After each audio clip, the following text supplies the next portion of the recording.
Hi, everyone. I'm Raga D'silva, your host for Older Queer Voices podcast. Today, our guest is joining us all the way from Gold Coast in Australia. Jennifer Jeffries is a speaker, author, and wellness advocate whose work centers on women's power, wisdom, and sovereignty, particularly for older women. She has spent over 3 decades, imagine 3 decades, helping women rebuild their energy, health, and confidence through her present day wise woman philosophy and podcast. Her Rise Strong method and global speaking engagements, and I know she runs a lot of workshops as well. Jennifer's life story reflects resilience, courage, and unapologetic queerness, making her a powerful role model for anyone seeking proof that a full, fierce, unapologetic life is possible. She believes that older queer voices matter because younger queer women are still looking for examples of a life that is full, fierce, and authentic. Jennifer's story and work offer exactly that proof. I am so looking forward to having this conversation. Jennifer, please You're welcome. welcome. A huge, huge welcome. G'day to It's Australia. wonderful. I love it. I love it. And I'm very Aussie. well, I can hear the accent and I can see. I've been with you today in the morning as well for an hour, so I kind of took that. So just for my our listeners, they know Yeah, that this morning I was on Jennifer's podcast, and correct me if I'm wrong. It is called Present Day Wise Woman podcast. that's it. Present That's day it, right? wise woman. Absolutely. What a lovely, lovely bloody name. We'll talk more about it. Yeah, what a lovely name. I told you, I was like, wow, who's thought about this name? But anyway, before we have this proper conversation, I always start asking my guests to share a bit about their journey. How did you even get here? um, really conservative kind of kid growing up. Didn't know that gay people existed. If I look back at it, I was a screaming dyke from when I was like 12-year-old when Wonder Woman, Linda Carter, started on television. Fell totally in lust with her. She was the first woman I ever noticed was, wow, she's got a gap. Yeah, that was interesting as a 12. Didn't know anything. And then Kate Jackson in Charlie's Angels. I was in lust with all these women, had all their pictures all over my bedroom. When I was 17, I chose to join the Australian Army, went off there, and I was actually, I remember I had boyfriends up till then. I didn't know gay people existed, knew nothing. Uh, my boyfriend at the time asked me to marry him the week before I joined the army. And he said, now you don't have to join the army. And I went, oh, yes, I do. I totally do. That's not happening. Don't worry about that. And off I went to the army. And within 3 days, I wrote him a Dear John letter. Um, and look, I didn't know anything about women, but I just went, this is my life. Going back and being married to this guy was not. So that was that. And being, got kicked out of the Australian Army for being gay.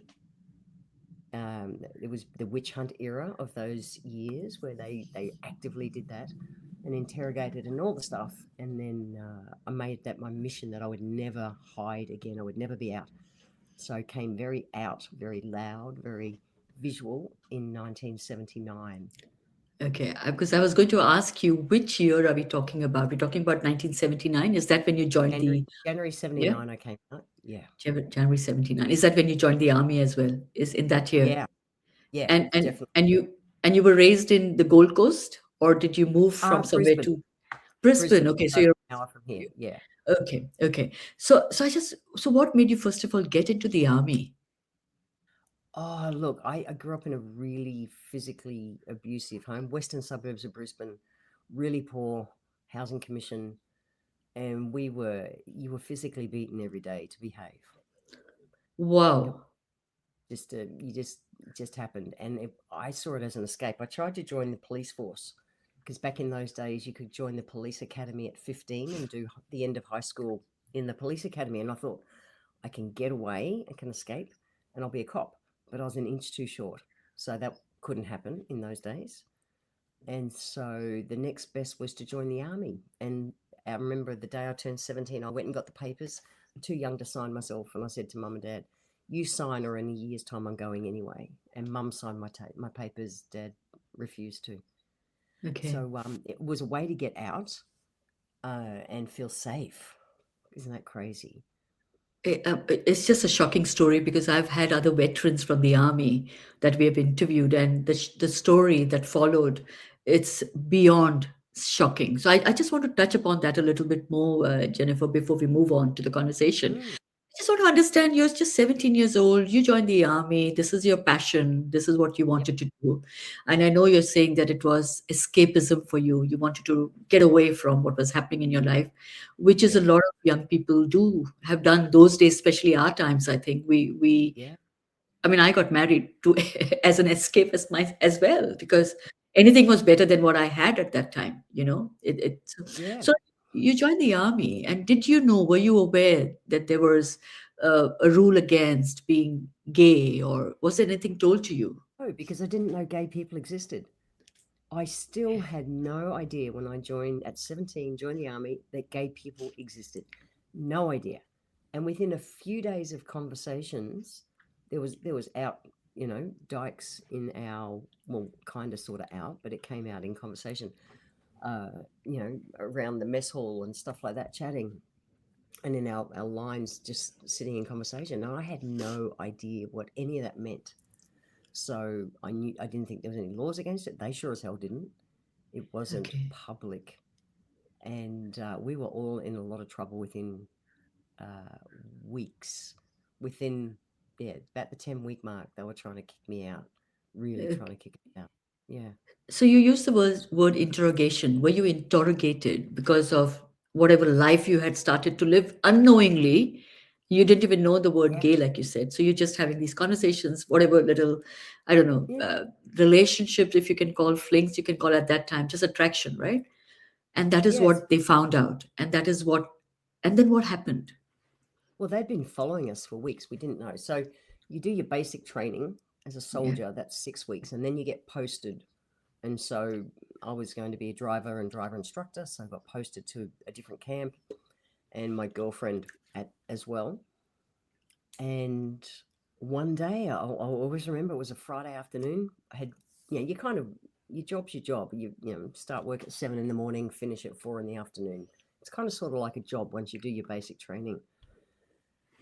And it was towards the end of the day on a Friday, and uh, four of us got picked up from work and taken down to the military police office and separated, and no idea what was going on. None of us. It was a Friday afternoon.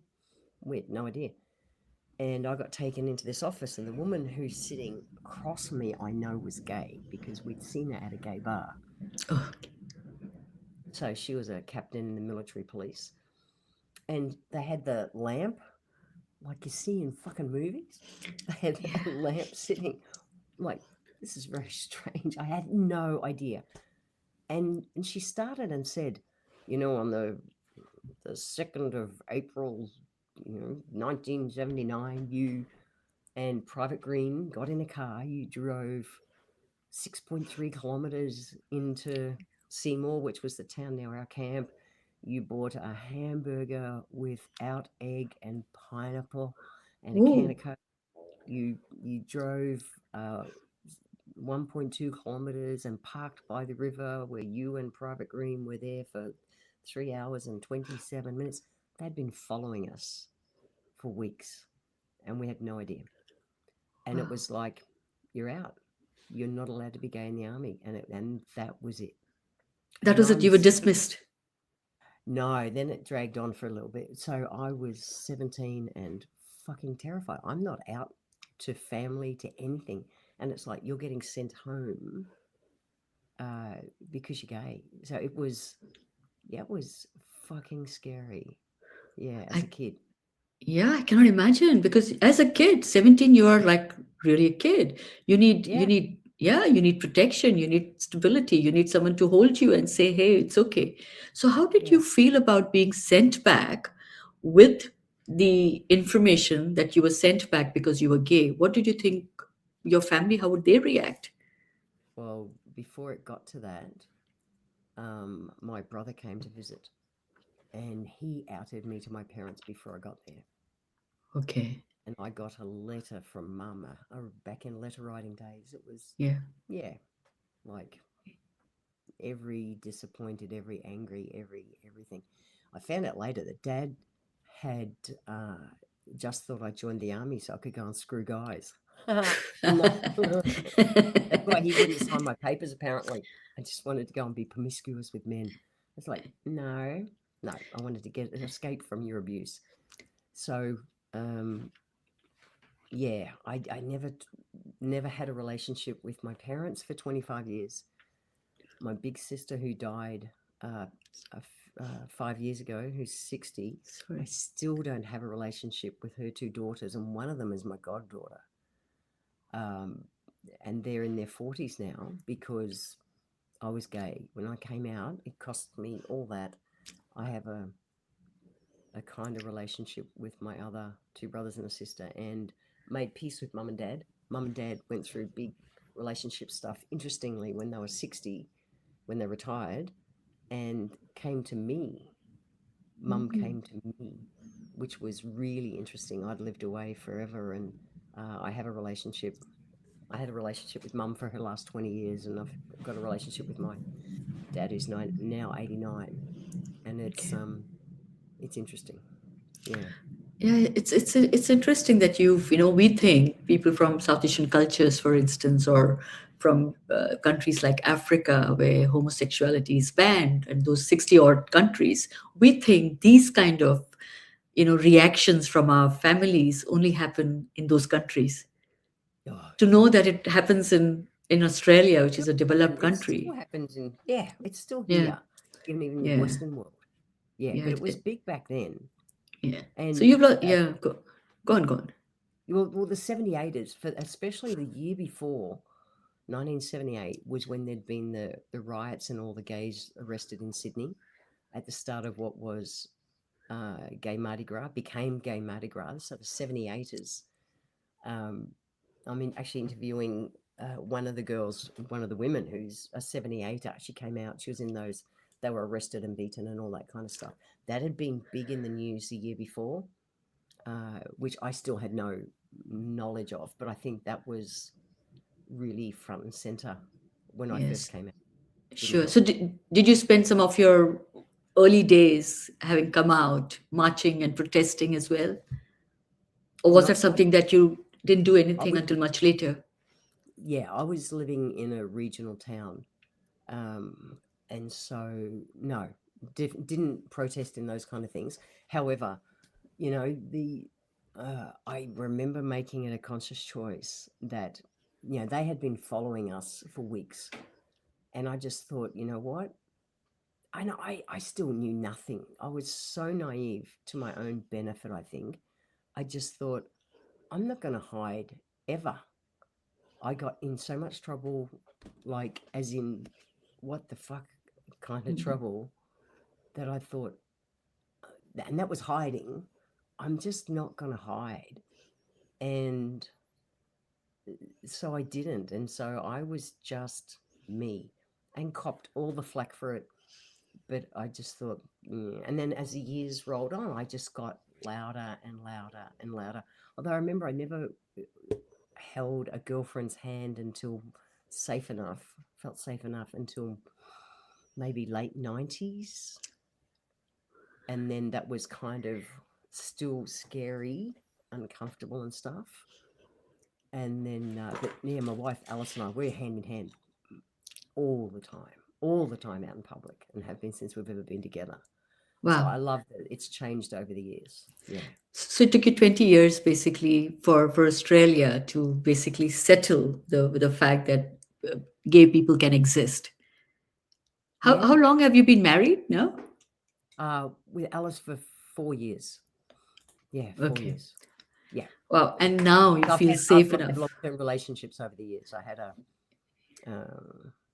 I had a 14-year, I had a 6-year, I had an 11-year, lots of, yeah, No. some So long-term relationships. when was it made legal to get married, same-sex couples to get married in Australia?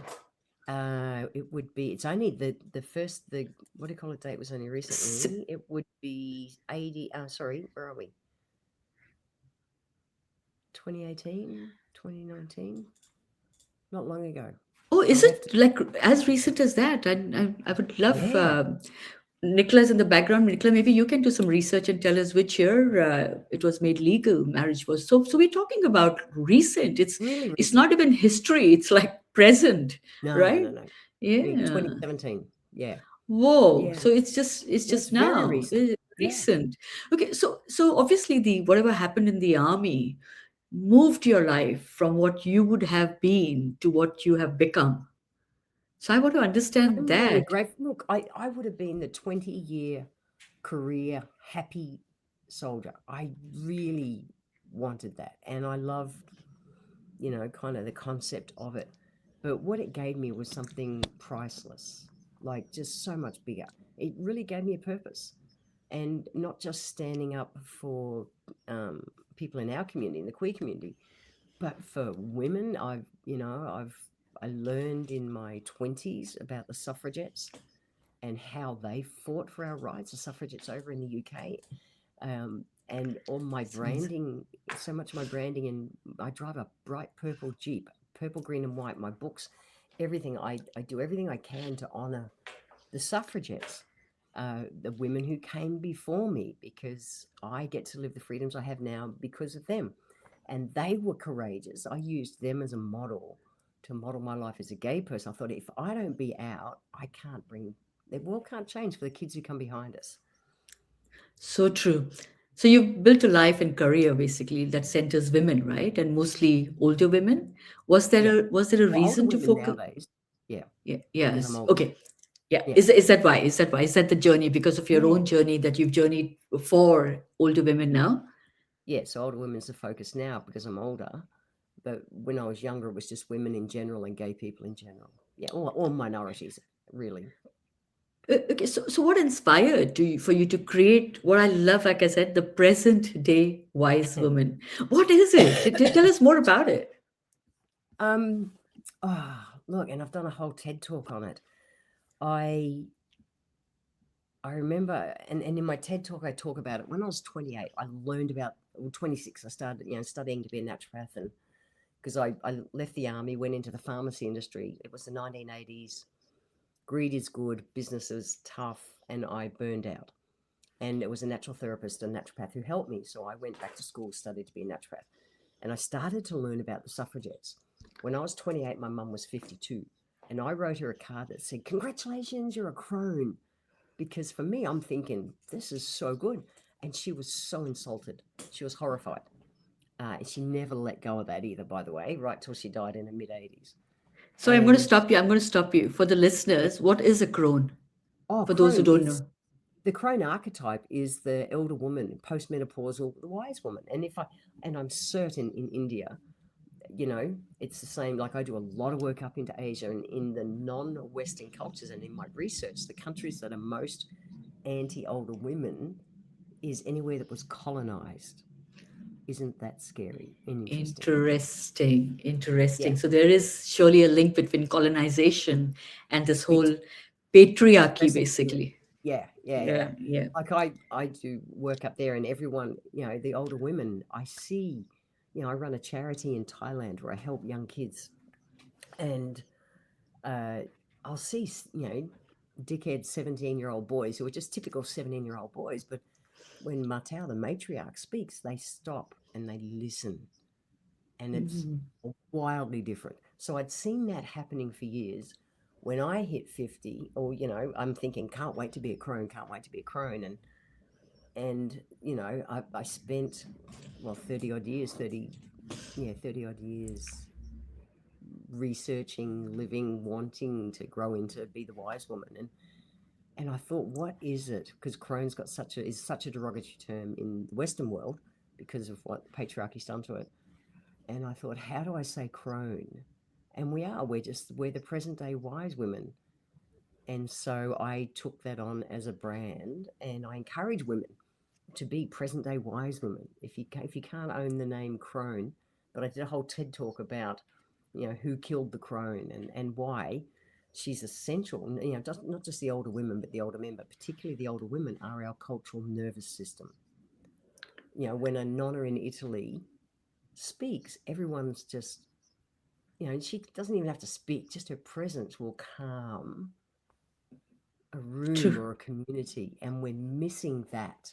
It's part of why the world is so unsettled nowadays, definitely the Western world. And Yeah.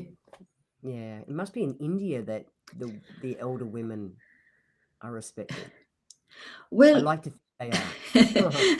I I have a I'm giving my opinion, of course, because in India, Go for it. women, yeah, women are there are female goddesses. You will have seen that all the time. So we Lakshmi and everyone. Absolutely. Lakshmi, Saraswati, Ma Kali, these are Hindu goddesses. They're Yeah. revered. There are temples built around them. You have most of them will have those deities in their homes. So we've grown up. Although I am not a Hindu, but I've grown around that kind of environment. And you would expect that women are placed in that position of up there, would be revered in real life, but it is not so, sadly. Oh, And sad. s- while a woman will be head of the family within the family walls, but she's always there's a lot of misogyny in India. It's to an extent you can't even imagine. I am part of a group that I watch even today, 20-year-old girls, young women, the kind of relationship they have with their husbands or the in-laws, the way they are treated, the way the mother-in-law is treated, the way the matriarch of a family is treated. It's Mm, nowhere to what you talk about and what where you are that makes journeying. me It is yeah. the truth, it is the truth. And people like us have broken away from that and said, no, we don't want that, we can't have that. And people like us are teaching the next generation, like I can only pass it on to my daughter, for instance, and she in turn passes it on to the others in her group. So yeah, it's very sad, but I would love to have this present day wise woman concept, the crone concept, actually revered in India. And we'll talk about that Yeah. maybe after the show at some point and see how we can take your philosophy into a world Yeah. where it is necessary for us to basically, it is necessary for us to just remember who we are. We have to be reminded because we have been crushed right now. So for me, I've been like, I researched a lot on you as well, Jennifer, because I needed to understand you before I even got to speak with Sure. you. So, where has it journeyed? Your present day wise woman, you have this wonderful concept, wonderful philosophy. You have all these women who listen to you and they want to learn from you. But is there any way you can see the results or the impact of what you do in real life? Look, testimonials from women who will just share their stories about how they've had the courage to use their voice in different situations where they never would. You know, I know you spent time in New Zealand. I've got a woman that I've worked with, in a mentoring kind of coaching role, and she's 69 now. She's just come out as bisexual. And it's like, so me being out gay, plus me being out, woman, but I've watched her stand in her power and in her late 60s, just go, no, I don't want to do that. I choose to do this. And watching her find her voice in her late 60s is huge. I think of my surfing community. We've got women in their late 70s and 80s getting up and getting engaged in life and doing what they want to do and learning to surf and stuff. It's like, I think it's a present day wise woman is just a woman who owns who she is. And that, Marianne Williamson wrote that poem for Nelson Mandela. And she says that, she said when we let our own light shine, it's like we give others permission to do the same. And I think that's the secret to it all. And it doesn't matter who or what you are, whether you're a gay guy, a straight guy, trans, whatever. Until we own who we are, or not until, when we own who we are, we never know the ripples that are going to create. And we'll hear, you hear stories in retrospect, but we give other people permission to start to shine their light in their way. So, do I have statistic numbers to say this many women have been impacted? No, well, never know the ripples. And I like to believe that I'm helping to create generational change where one woman who hears something from me on a podcast or on social media or just sees daggy old Jen out in the street owning who she is. Um, and the crone is kind hearted, she's fierce and will fight for others. And yet at the same time, she's got a depth of heart and service. Like, she's just a cool chick. And Love the it. more we own that, the more other women feel safe to start stepping into their power. And then their kids and their daughters and nieces and everyone like, oh, that's how a woman acts. Because I was writing a lecture on this the other day, and I thought, because when we're 12, 14, what we see gives us our identity. Okay. So values and beliefs are up to like 7, 8 year old, something like that. And leading into that 12, 14 year old, but particularly 12 to 14. And I thought, who was I watching on television? And on television in Australia, we had TV shows like, think of a show that went around the world. Think of America, Mrs. Brady, the Brady Bunch. And the Brady Bunch, Mrs. Brady was just so bobble-headed American, just like, it'll be all right. It didn't matter what it was. Ah. And she was always just manage the home, manage the home. The kids manage. It's like, that's how I learned how to be a woman from TV and shit I saw as a kid. And my mum and the women around me being submissive. So we learn how to keep our mouth shut, be good little girls, and look after the home and all that from the stuff we saw when we were 12, 14-year-old. However, if we can create it, I didn't have gay icon out women to learn from when I was a kid. I didn't have those strong role model women. Remember when I was 1979, or 1980, Billie Jean King came out. And I was like, Yeah. what? She was the first gay woman I saw in the media. And it was like, what? So us being us, just as women, as gay people, doesn't matter who we are, gives others the courage and permission to start to stand into us. And then the ripples then are endless. We'll never know the change we bring to the world. And it just, everyone, a present day wise woman just has the courage to be herself. I'm sure that a lot of people benefit and there's a lot of impact. I just want to understand what do you do? What does the present day wise woman do? You just made a comment about I help women find their voice or when they find their voice. So tell us what you do briefly. Yeah. Look, I run training classes and workshops and all those kind of things, and some with my wife, who is a rites of passage facilitator. So Okay. simple things. One of our courses we run is called Sharing Stories That Matter. So we teach women how, particularly in our case, women, but imagine again the queer community, how to craft and share a story that people can hear, and our life, our wisdom is shared in stories. I've got a nonna friend, Irene, and in the Italian community, they still meet and have their meal together. And she was telling me that's how the wisdom gets shared Pastor. Yeah. down through the family. In the Western world, we haven't shared a dinner table for decades. It's it's just not. And so we teach people how to craft the stories. I don't know if you can see in the back. It's a bit hard to see, but these are some of my treasures in life. But I can we see the teach women Buddha. how some of the traditional things, like literally, how to collect the stories and have a wisdom basket and how to have our staff and a cloak or a shawl. Um, the old traditions that in the past, pre 600 years ago, when they started burning women for being witches, any woman who was out, the crone was the outspoken one. She's and still the most dangerous person on the planet. The wise woman is, that's why Trump is trying so hard to silence women at the moment. When we come together, we are unstoppable. It's the lioness and the cub. We will protect. And so we teach women a lot of the old stuff, traditions and things. And it's about learning how to mindfully collect your wisdom so that we can pass it on. So we run online courses. I do keynotes. I run events to teach women how to harness what they are for the world's How benefit. fantastic. I can see this whole group and whole, I don't know, families and families of the present day wise women around the world. And I hope it grows, you know, far, far We more than where it is It can only help internationally. the world. I hope Yeah. so. It can only Yeah. help the world. And I'm hoping Sure. my TED talk helps that message get out there.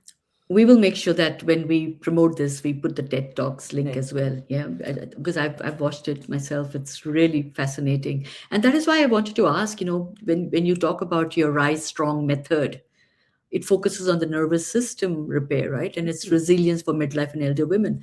So, is it different? Is this approach helping differently from a wellness point of view? Well, a lot of my training, and I do a lot of work up. I've been traveling up into Asia teaching for nearly 30 years. Excuse me. Sorry, just got a touch of a cold. So, Chinese, I'm a Western ND, natural doctor, and so work with Western herbs and things. However, I also have a strong Chinese medicine background. And in Chinese medicine, we say your qi, the core of your being, lives in your adrenal glands. And your chi is your life force. And so every day we're meant to spend a bit of chi, put it back when we go to sleep, spend it, put it back, spend, put it back. And when we run out of chi, we die. So our adrenal glands literally helps tell it's where our cortisol and adrenaline, so our stress hormones, but also our androgens, our testosterones and estrogen and all those kind of things are built. And so they're the core of our being. And we can't make stress go away. We can absolutely help our body adapt to the stress. And people go, "Oh, I'm stressed." Well, what causes the stress? Our thoughts create our feelings create our actions give us our results. So my Rise Strong method is around doing everything to physically nurture our adrenal glands, the core of our being, which are little caps that sit on top of our kidneys, and at the same time, all the mindset on how we work to reframe stresses so that they don't negatively impact us.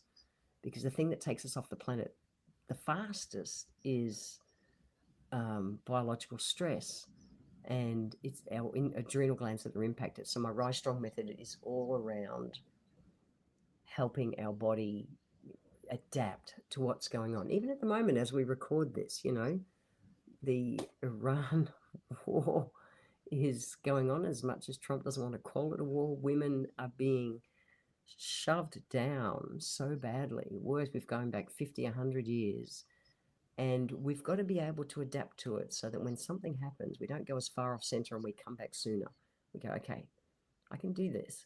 Because otherwise we die faster, not the people who cause us the stress. So we get to learn how to adapt. And I teach those skills. It's not just drink water and eat healthy.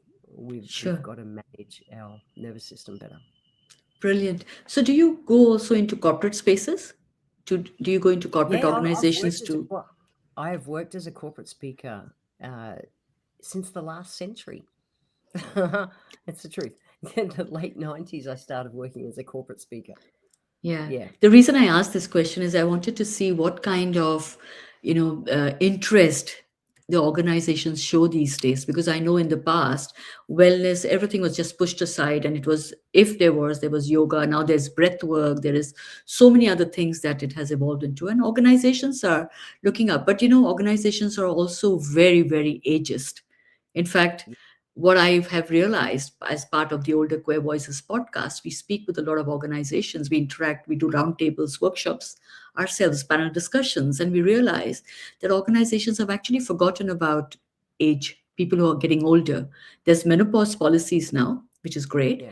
That has also come with a lot of fight, but a lot of older people are not getting space as they used to get or they should be getting. So, one, as an older person, are you, because your brand is all about being wise, is that one reason why they may invite you? And two is, how is typically the Uh, response you receive from an audience when you go into yeah. workplaces, which, as we spoke this morning, can be very youth oriented?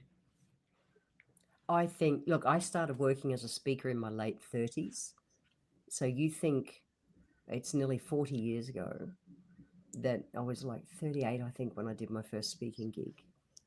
And it was a very different world. It was the 90s back then. And I was a young whippersnapper, really. I wasn't even 40 yet. And so, no, and with the aging thing, I think because I've just owned who I am for a long time, people we say certainty is sexy. If you're certain on your subject, it doesn't matter what it is. If we're energetic beings. You would get that from your culture. So we're energetic beings. And so if our energy is thinking they're going to not receive me well, or whatever, or they're going to worry about my age or all those things, well, then I'm going to attract that energy. Where if I'm just like, I'm Jen, I know my topic, here I am, that's it. So it doesn't matter from when I first started speaking on something which back then, well-being in the workplace, wellness in the workplace, and work-life balance was such a new topic. I didn't even know it wasn't a topic.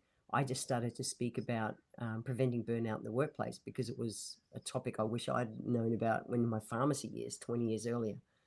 So, or 15 years earlier or something. And I think I just owned it. So I never experienced that.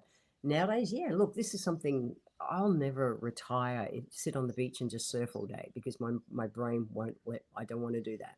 And I know the importance of staying engaged in community and all those things. So this is something, building this brand allows me to just keep working in this arena I love in, it. into my bloody 90s. If I Y- y- want, I'll You know, own being old and the wisdom. I love it because I love that part where you said that the energy that we carry, that's what basically is reflected back to us.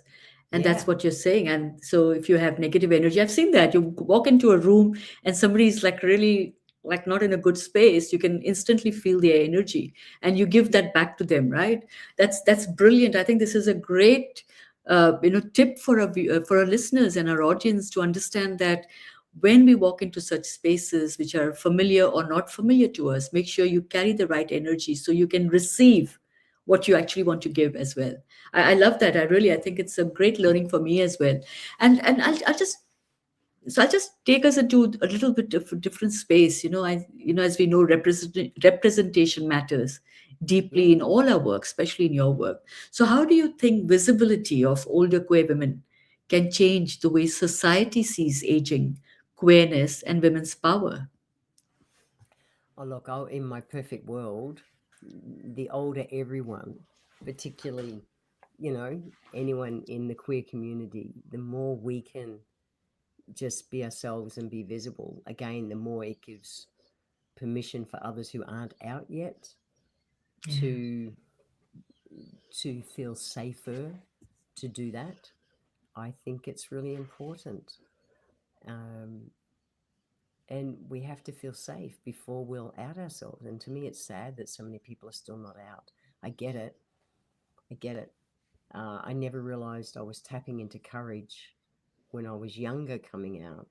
However, I am so mindful of creating safe spaces, just safe energy for everyone to stand into their own power, but particularly, yeah, I want them to be visible. Oh my God, for people just to have that piece of being themselves invisible as they age, that just makes me smile, the thought of that. And if me just being me can help that conversation, I'd be stoked. Yeah. Yeah, have you met anyone who is much older? I know we spoke about 69, 70, but even older than that, who are still holding on to their queerness and not able to live their full life? Well, I've got an Uncle Colin, who's 90 now, my dad's brother. And he has never come out to anyone in his family, his ex-wife, his kids.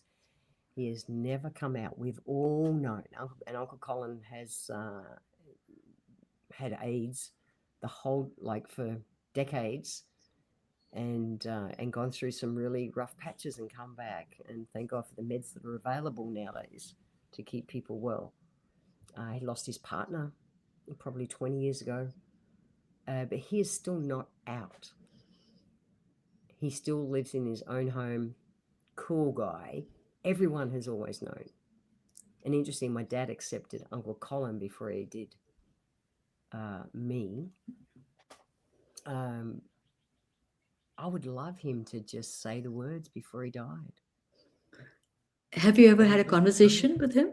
Have you ever oh, spoken about it? I rang him when I was having so much trouble with mum and dad. I rang him, I could cry. I rang him one day and just went, bloody, everyone knows about you. What can I do? And He wouldn't even admit it to me, but everyone fucking knew. And I was looking for, wise counsel from an elder gay person, and he couldn't give it. I don't think he still would.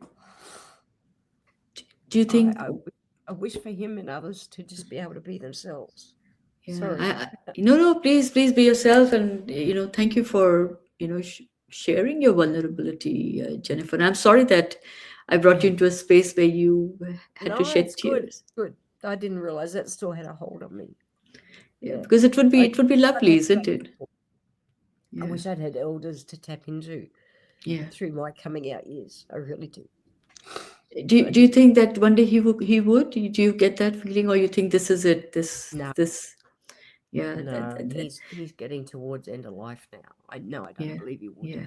but I wish he would for his kids' sake. And Sure. Yeah. yeah, And this is why I find it fascinating to speak with people like yourself, and including sometimes my story itself. And I know how difficult it is to come out, to live this life. It is very difficult. And we talk about bravery, we talk about courage. In fact, I've received a couple of awards from the UK Houses of Parliament and called me Women of Courage. And I wish that there was no such award, because it doesn't have to be about courage or bravery, but it is, because it takes a lot of courage. And this example that you gave of your uncle, a 90-year-old man who is still rather live in hiding than live his full life, full self, knowing that you would be there for him if nobody yeah. else, Mm. it is very painful to hear. So you've shared this with us so openly. Is there anything you think that we can share, or you can share with the audiences who are listening to us and saying, hey, this wise woman, please tell me, my crone, please tell me, how do I live a life when I'm not able to come out? Not how do I come out, but I'm not able Mm. to come out. How do I live that life? Well, for so many people who are not out, they are out to, even if it's one person, whoever they're, you know, the person that they're experiencing life with. Um, yeah, I don't know. It's just it takes courage. It takes courage to own that we think different to mainstream, and that's okay. How do they become fearless? Uh, Bec- the same way become fearless in anything. You try it, you feel a little bit safe, you go a little bit further, you feel a bit safe. So you tell one person, you tell two people, and they go. That's the same. I learned to surf. How do I get fearless in the surf? I have a crack at waves, I fall off, it goes to shit sometimes. I get back up, I go again. I came out, lost family and everything for decades. After time, they eventually saw I was still just Jen. And I found out later that it was my grandmother who told my mother to try to get over it because I was still just a daughter. My mum's mum told her that. Um, to get fearless in anything, we have to give it a go. We take a step, it goes okay, or it goes to shit, and we just go. And now I'll take another step. Tell one person. Tell yourself. Come out to yourself. yeah, that is the most And critical connect thing, with that. right? And it's huge. Yeah, we have to do Yeah. that first. Yeah, it's this is really very powerful for me, because I met someone just the other day. We were doing an event, a conversation at the BFI, at the British Film Institute, at the BFI Flag Queer Film Festival, and this lady came after the show, and she was 70 plus, and she said, "I'm so sorry that I cannot come out, and I'm not out to anybody, and I live this life." And we said, "Would you want to come out?" And she was very sure that she didn't have the courage ever. She would not have the courage. She had decided for herself in the future that she will not have the courage in the future either. Like, she had made a decision that, because courage can come later as well. It can come at night and say, Yeah. and have to say, that's it, I've had enough, I'm going to come out. But she had made a decision for herself, for the But she future was as well. coming out to you. She told you. Yeah, she felt safe enough, but she Yeah, it's won't come one out to her person. family. Yeah. She But she was said, still doing one of the steps. Yeah, and she had not come out. We asked her about her friendships. She said Yeah, nobody, no family, none of her children knew, not any one of her friends knew. Even the closest friend didn't know. But she did come out to us, to Nicola and I. That is interesting. did. But because I've lived that heaviness, carried that baggage for Mm. so long. I mean, I came out publicly at 50. It is a very difficult baggage to carry. You can't be yourself. You can't call your partner. You can't say your children have been raised by your partner and you. So credit, respect, love, everything Mm. it gets compromised. And I think Yeah. it is so important for older people, especially if you've lived a life where you have had to hide for whatever reason, maybe learn from people like Jennifer and say, hey, living life to the fullest is this is what happens. You glow, you really glow, and I can Oh, see that energy. I have to close soon, and but before that, I just want to understand two things from you. One is the older queer, the word. What does it mean to you? The word queer. well, we never liked queer. So in when I came out, and we didn't even say gay really. There was puffs and dykes. There you go. Hoops and Back then, dykes. puffs and dykes. Everyone was, and we'd have puff and dyke parties, just where all the gay girls and gay, we'd all have puff and dyke parties, and it was just a place where we'd all let loose and have these outrageously fucking insanely cool fun parties. But it was just gay people who came. Um, Trans wasn't really visible in those days.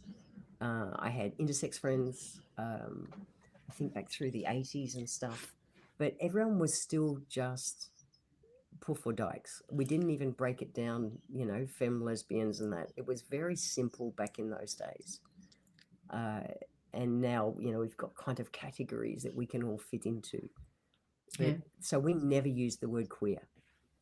And it was uncomfortable. I'm only getting used to it, kind of thing, over the last few years because it's just not been a word in my vocabulary. And it wasn't derogatory. It just we didn't use it. We didn't use it. And you're okay to use it now. You're saying you're just Yeah, kind of yeah, getting yeah, used to it. Yeah. yeah. Because Getting used to hearing it and seeing it, but we never did. Yeah. interesting that you use the word poof and dyke.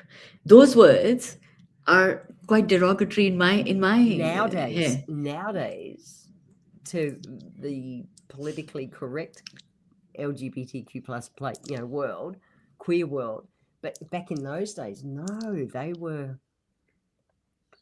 it. Interesting. So Yeah. interesting. See, so much to learn from history. This is Mm, Jennifer, this is one of the reasons why Nicola and I are so passionate about speaking with people like yourself from around the world, because this kind of history is not available. It's available in books if you pick them up, if you have access. But otherwise, mm, like how you talked about visibility, representation, no role models. Even now, there's hardly any role models that we can actually look up the archives and say, Jennifer stood for this. Jennifer did this when she was younger, and this is how what we were called, and we were okay with it.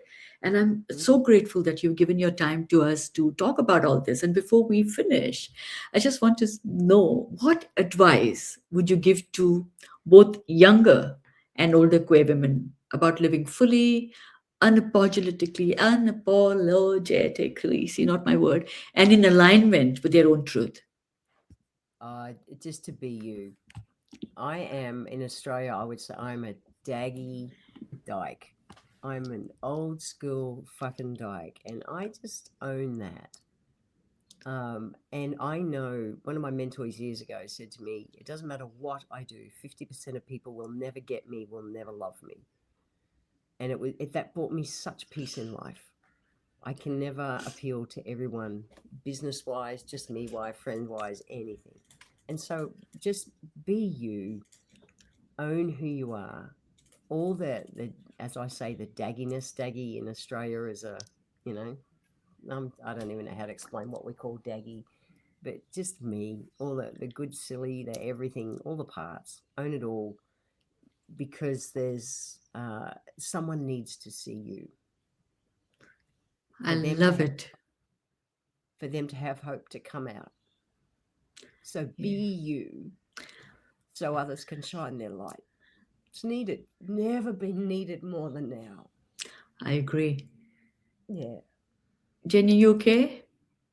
Yeah, I really worry at the moment about our Yeah. safety. I really do. And Can we, you can you expand on that? Like, what do you mean? oh, for fuck's sake. Look, Trump doing everything he's doing in America is just giving permission for other companies, other countries, and people in countries to go further right. And that is dangerous to us. So, and it's not just the queer community, it's women. He literally wiped the records of all the women and black pilots and everything from the military and NASA and everything. He just wiped them out of their records, and that took the visibility of women, let alone gay people. He wound back, you know, uh, to be able to be trans in the military over there. All of a Yeah. sudden, they've done 20, 30 years service, and there's no pension, there's nothing. Those Yeah. people just, their right is gone. Yeah, it we need to stand tall and to own who we are, or our rights across all countries will keep going back further and further and further, because it's the same. One person that gives sets precedent gives the other countries and other people permission to do the same dickhead act. The Yeah. same way as when people take a stand and things are good, it gives others permission to take a stand and advance life that way. At the moment, we're in a place where we're going backwards, and the patriarchy, and it's wrong. Yeah. It's not anti-men, it's fucking patriarchy, I suppressing agree. anyone that's not just fits their model of what they see is right. And I'm not going back to the fucking witch hunting days. Just not. Yep. You'll be very pleased to know that in London we had a march, the far right march against the far right, of course, brought by Together Alliance, which has done these kind of protests in the past, and 500,000 people were there. I was there. Nicola was there. 500,000 people marched. It was amazing, peaceful march, but we made a point that we are far, far, far bigger together than the far Yeah, right. And I yeah. think this is it. We need to raise our voices. We need to We do need to stand everything. up. Agreed. Exactly. We need to do everything possible that so that we and our future generations stay and not in silence, that we have a voice of our own. And that is so Yeah. important. And That's right. and I want to end this on a little brighter note. And Jennifer, I would love for you to show us your t-shirt because you actually live your truth. See? Mhm. Be you. This I is wear rainbow t-shirt. I'm about to turn 65-year-old. Like, I live in rainbow t-shirts. I just do. I wear my rainbow on the outside, and I don't care. I don't care. It doesn't matter where I go. I live in rainbow t-shirts. I and spread the joy. And yeah, be you you. do, you do spread the joy. I've loved talking to you on this show. I've loved talking to you in the morning on your show. I hope we stay in touch and I hope your energy just kind of goes everywhere, spreads around the world because we need more Jennifers, really do. And Oh, thank you. Thank you. Thank you. and It's a delight to get to speak to you. thank you. And to our audience, you must have now understood that Jennifer's story is a testament to the strength, the courage, and wisdom that comes from living the truth as a queer woman. She reminds us that aging is not decline, that elderhood is a position of power, and that representation and visibility matter deeply. Her life and work inspire us to rise strong, embrace our truth, and live boldly at every stage of life. I loved, Jennifer, I loved your vulnerability. I love what you shared. I think these are the moments like this where say I'm grateful that I was able to co host and co curate Older Queer Voices because this is the treasure I really want us to collect and leave behind for our future generations. So thank you very much. Thank you so much. And to the audience, thank you for listening. If you have any questions, you want to share comments, if you want to share our podcast, you want to share feedback, please write to us at theviewsroom@gmail.com. And thank you so much to Nicola Fenton, who is my partner, my wife. I would never have been able, had the courage to say this. And I'm very proud to say that she sits in the background. She does all the curation, production, and technology when she has a very severe disability. She can't really see. And so thank you. And thank you to the audience. Till we meet again. See you soon. See you next week. No, see you next time.